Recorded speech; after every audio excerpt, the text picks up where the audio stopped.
3 anti-fitness habits to keep you frustrated, discouraged, and overwhelmed in your health and fitness and fat loss journey. Number 1 is the couch shuffle. Why exercise?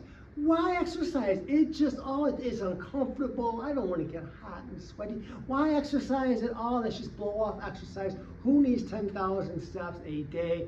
Anyways, number 2 is the junk food buffet. Come on now, who has time to meal prep? I got Netflix to watch. I don't have time to do any kind of meal prepping or planning any meals. I ain't got time for that. And number 3 is let's just see how inactive we can be. So instead of not just exercising, let's really see how inactive. I mean, I'm going to just go all in on this challenge. Like we're going to Uber Eats our food in. We're going to do the whole Instacart thing at the grocery store so we don't have to get out of our car. We're going to pre-order everything, so we just pull right up. We put it in the trunk. Let's roll. We don't even get out of our car. We go from our house to our office, back to our house, to the couch, to a chair, to bed. Let's see how we can do 3 anti-fitness habits. And of course, I am being obnoxiously bad and not funny when I talk about this, but that unfortunately is how most people live.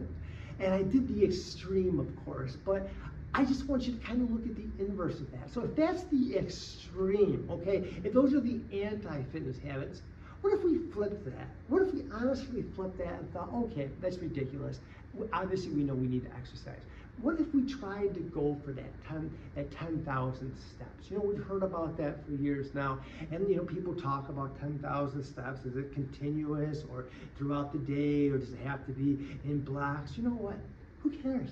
Initially, let's just try and get 10,000 steps. We can always modify down the road. We always like to systemize and optimize. So if we can just sort of get you 10,000 steps, get more active, down the road we can start adding in more stuff. Let's just focus on that. Let's keep it simple. Number 2, the diet and nutrition. Obviously, the extreme is the junk food, and then the other extreme is having a personal chef. So how about somewhere in the middle?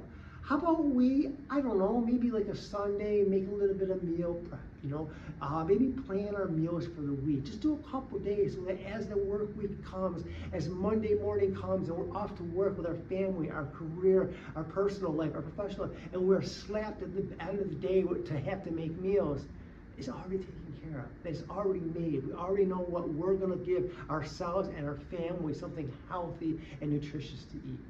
And last is the activity.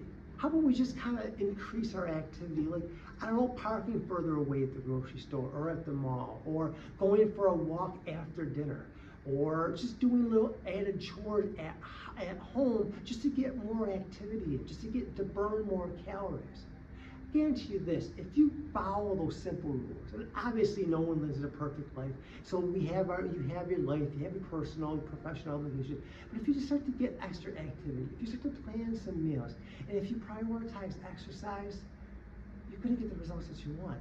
You're going to look better, you're going to feel better, you're going to move better, you're going to live better. See what it's all about?